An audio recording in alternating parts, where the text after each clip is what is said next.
میرے بھائیوں اور دوستو، اللہ تعالیٰ نے انسان کو جسم اور روح ان دو چیزوں کے مرکب سے پیدا فرمایا ہے۔ جسم کے بننے کا نظام اور ہے اور روح کے بننے کا نظام اور ہے۔ جسم کسی اور جگہ بنتا ہے اور روح کہیں اور سے آتی ہے۔ جسم زمین اور زمین کی غذاؤں کے مختلف مراحل پیش در پیش سے وقد خلقکم اطوارا، وہ مختلف شکلیں بدلتا بدلتا بدلتا ایک روپ میں ڈھلتا ہے، اور روح ایک لطیف اللہ کا امر ہے جس کا علم انسان کو نہیں دیا گیا۔ یسألونک عن الروح قل الروح من امر ربی وما اوتیتم من العلم الا قلیلا، کہ روح ایک اللہ کا امر ہے جس کے بارے میں تمہارے پاس کوئی علم نہیں ہے، لہذا اس کی تفصیل تم سمجھ نہیں سکتے ہو۔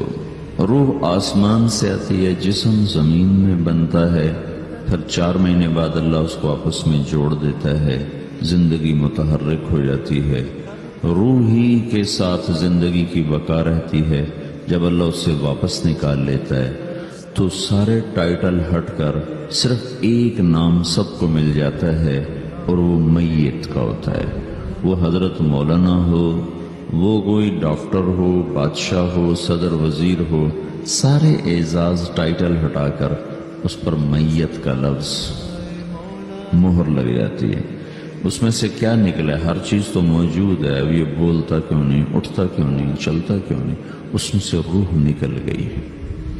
روح ہمارے جسم کی اصل ہے، اسے نکال دو تو جانوروں کو بھی پتا ہے کہ اب یہ بے جان چیز ہے۔ چیونٹیاں، کیڑے مکوڑے بھی اس کو کھانے لگ جائیں گے، جانور بھی کھانے لگ جائیں گے، زمین بھی اس کو گلانے لگ جائے گی، ہوائیں اس کو متغیر کرنے لگیں گی۔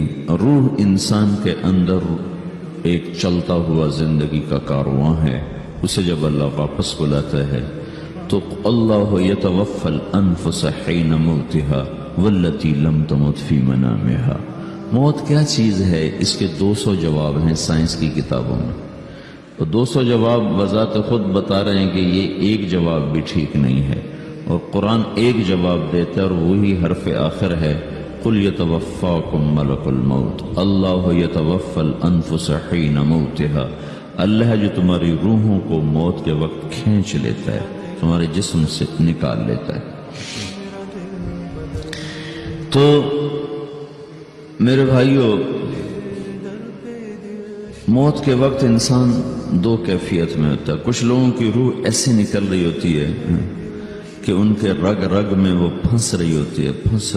وَلَوْ تَرَى إِذْ يَتَوَفَّى الَّذِينَ كَفَرُوا الْمَلَائِكَةُ يَضْرِبُونَ وُجُوهَهُمْ وَأَدْبَارَهُمْ۔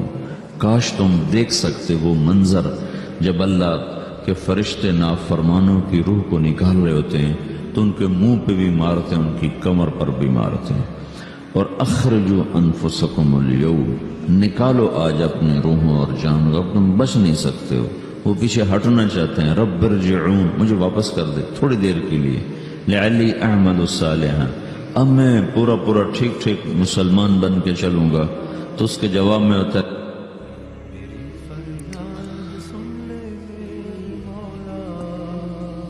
اور حدیث پاک میں آتا ہے کہ ملک الموت اترتا ہے، اس کے ساتھ 4 فرشتے ہوتے ہیں۔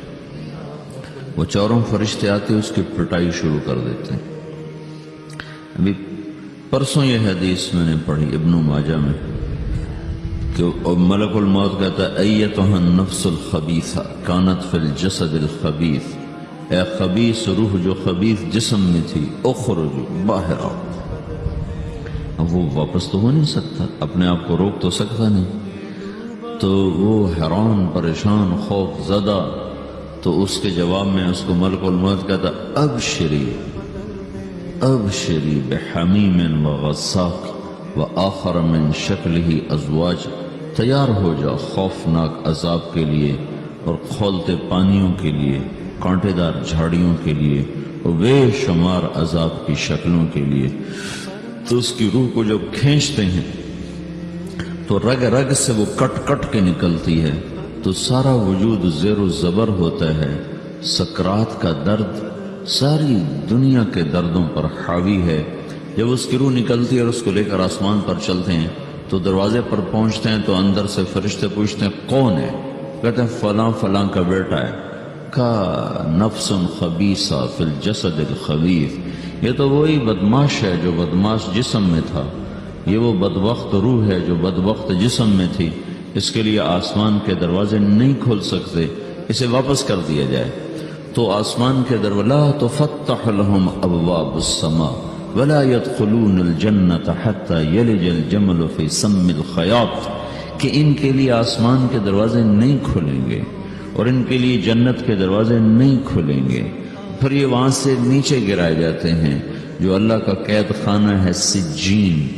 وما ادراک ما سجین کتاب مرقوم، وہ تمہیں خبر نہیں کہ وہ کیا خوفناک قید خانہ ہے جو اللہ تعالیٰ نے بنایا ہے، اسے وہاں دھکیل دیا جاتا ہے۔ پھر قیامت تک اس کے لیے انتظار کی گھڑیاں ہیں اور عذاب کی شدت ہے۔ اور جب کوئی نیک آدمی اللہ تعالیٰ کے دربار میں جانے کا اس کا وقت آتا ہے تو اللہ تبارک و تعالیٰ فرماتے ہیں ان الذین قالوا ربنا اللہ ثم استقاموا تتنزل علیہم الملائکۃ الا تخافوا ولا تحزنوا وابشروا بالجنة التي كنتم توعدون نحن اولیاؤکم فی الحیاة الدنیا وفی الآخرة ولکم فیہا ما تشتہی انفسکم ولکم فیہا ما تدعون نزل من غفور الرحیم۔ جب کوئی نیک مرد عورت کے جانے کا وقت آتا ہے تو اس کے لیے بھی فرشتے آتے ہیں اور آ کر اس کو خوشخبری دیتے ہیں اور آ کر اس کو تسلی دیتے ہیں کہ آپ غم نہ کریں، پیچھے والے بھی آپ کو مل جائیں گے، آپ خوف نہ کریں، آگے ساری منزلیں آپ کے لیے آسان ہیں، آپ کے لیے جنت بھی تیار ہے، رب بھی مہربان ہے۔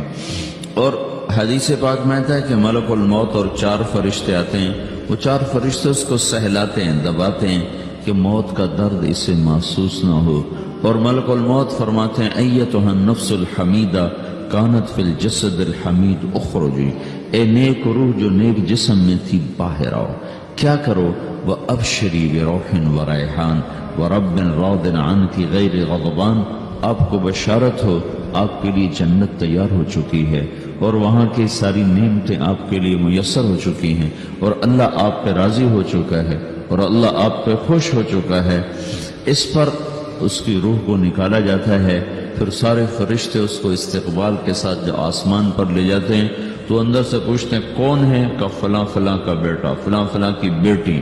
کہتے ہیں نفس حمیدہ فی جسد حمید، یہ تو نیک روح تھی جو نیک جسم میں تھی، مرحبا بہ، اس کو ہم سب استقبال کس کا کرتے ہیں اور ایک دم آسمان کے دروازے کھلتے ہیں، پھر وہ پہلا دوسرا تیسرا چوتھا سارے آسمان پار کرتا ہوا اللہ پاک کے عرش کے نیچے کے جا کر، مرد ہے یا عورت، وہاں جا کر سجدے میں سر رکھتا ہے اور اللہ تعالیٰ فرماتے ہیں ہاں اس نے ہمیں خوش کیا، ہم اسے خوش کریں گے، اور اس کو عافیت کے ساتھ وہاں آسمان میں، پہلے آسمان سے لے کر اللہ کے عرش تک یہ سب ویٹنگ روم بنے ہوئے جہاں اللہ اپنے اپنے درجات کے مطابق جنت والوں کو ٹھہراتا ہے، اور وہ انتظار گاہ ہے اور وقت ختم ہو جاتا ہے، لہذا انتظار کی جو تکلیف ہے وہ بھی ختم ہو جاتی ہے۔ وقت ختم تو انتظار کا احساس ختم اور ٹائم کے گزرنے کا احساس ختم۔ تو جیسے اصحاب کہف کو اللہ نے غار میں داخل کر کے تو غار کے اندر سے وقت کو نکال کے باہر پھینک دیا، باہر 300 سال گزرے، اندر آدھا ہی دن گزرا تھا۔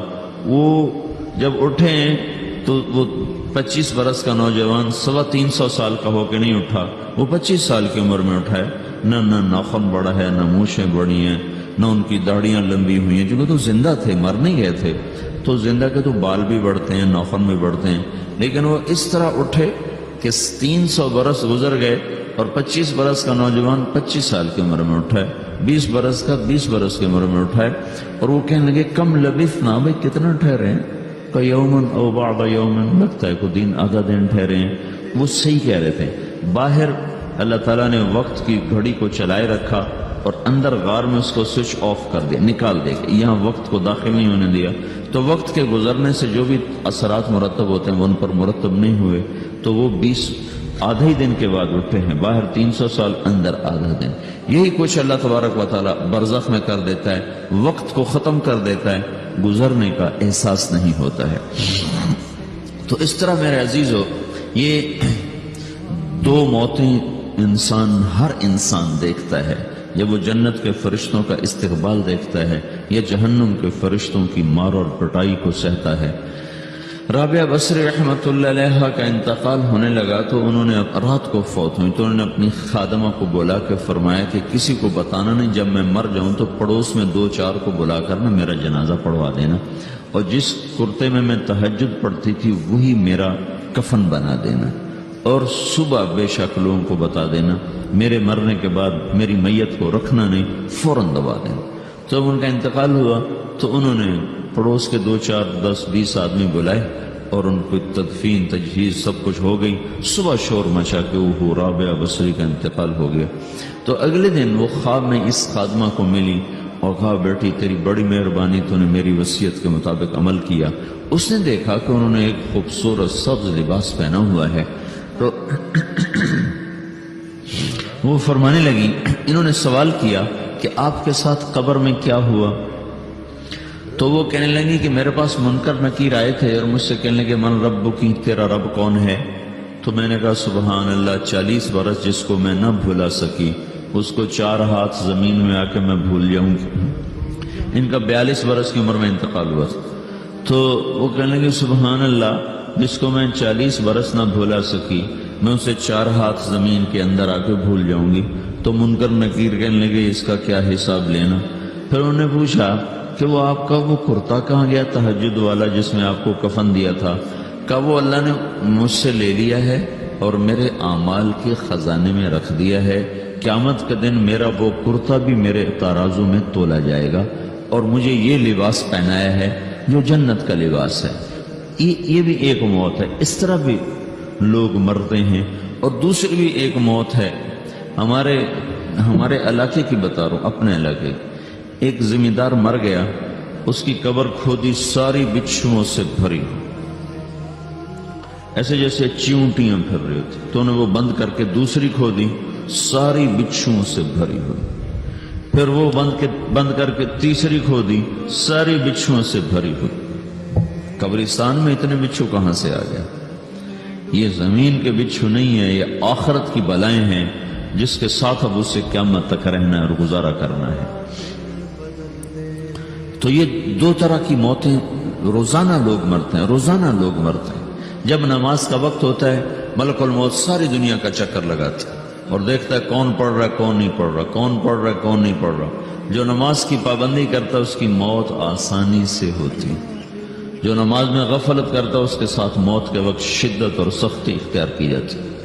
تو بھائیو، یہ ایک جسم ہے، ایک روح ہے.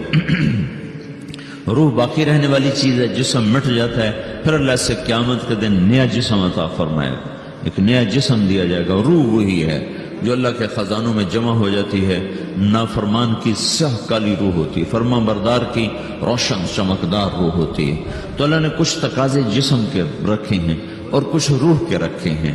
جسم کے تقاضے پورے نہ کرو تو یہ پریشان ہو جاتا ہے، روح کے تقاضے پورے نہ کرو تو یہ پریشان ہو جاتی. روح کی پریشانی جسم سے زیادہ ہے چونکہ روح کی طاقت جسم سے زیادہ ہے. جسم مٹی سے بنا ہے، اس کی غذا بھی مٹی سے نکلتی ہے. روح آسمان سے ہے، اس کی غذا بھی آسمان سے ہے. روح کا تعلق جب تک اللہ سے نہیں جڑتا اس سے بھوک اور پیاس لگتی رہتی ہے. جسم کو جب تک روٹی اور پانی نہ ملے یہ تڑپتا اور پریشان رہتا ہے. جیسے اللہ تعالیٰ نے ہمارے جسم میں روٹی اور پانی کی طلب کو بے ساختہ رکھ دیا ہے. میں بیان کے دوران بھی پانی پی رہا ہوں، آپ دیکھ رہے ہیں کہ میرا حلق سوکھ جاتا ہے، مجھے طلب محسوس ہوتی ہے پانی. حلق سوکھتا ہے پانی کی طرف بھاگتے ہیں، بھوک لگتی ہم روٹی کی طرف بھاگتے ہیں. یہ ایک ایسا اندر میں آٹومیٹک سسٹم ہے کہ ہم اس کو آف نہیں کر سکتے. یہ سوتے سوتے بھی بھوک کی وجہ سے آنکھ کھل جاتی، سوتے سوتے پیاس کی وجہ سے آنکھ کھل جاتی ہے. یہ ایسا خود اللہ تعالیٰ نے ساختہ نظام بنایا ہے کہ آپ اپنے جسم میں روٹی اور پانی کی طلب کو نہیں نکال سکتے. میرے عزیزو، ٹھیک اسی طرح اللہ نے انسانی روح میں اپنی طلب رکھ دی ہے. اور اپنے رسول کی طلب رکھ دی ہے۔ یہ دو طلب ایسی ہیں کہ یہ آپ کے جسم روح سے نکل نہیں سکتی۔ جیسے بھوکا روٹی نہ کھا لے، پیاسا پانی نہ پی لے، اسے چین نہیں آ سکتا، وہ روح جو اللہ اور اس کے رسول سے نا آشنا ہے، جب تک وہ وہاں تک پہنچ نہیں جاتی اسے چین نہیں آ سکتا، اس کا اندر پریشان رہے گا۔ 1997 میں جب جنید جمشید سے میری پہلی ملاقات ہوئی تو اس نے مجھ سے یہ سوال کیا کہ مولوی صاحب، ایک پاکستانی نوجوان جس گلیمر کو خوابوں میں دیکھتا ہے، وہ گلیمر تو مجھے زندگی میں ویسے ہی حاصل ہے، میرے چاروں طرف زندگی کا رقص ہے، اور میری زندگی کی ہر خواہش، ہر تمنا پوری ہے، اس کے باوجود میرے اندر اندھیرا ہے، میرے اندر خلا ہے، مجھے لگتا ہے میں وہ کشتی ہوں جس کا کوئی ساحل نہیں، جس کی کوئی سمت نہیں۔ www.darsulquran.com ایسا نہیں ہونا چاہیے۔ ایک عام لڑکا تو کہتا ہے ہائے کاش یہ ہوتا، اس کو وہ نہیں ہو رہا تو پھر وہ پریشان ہے، ہائے یہ ہوتا، ہائے وہ ہوتا۔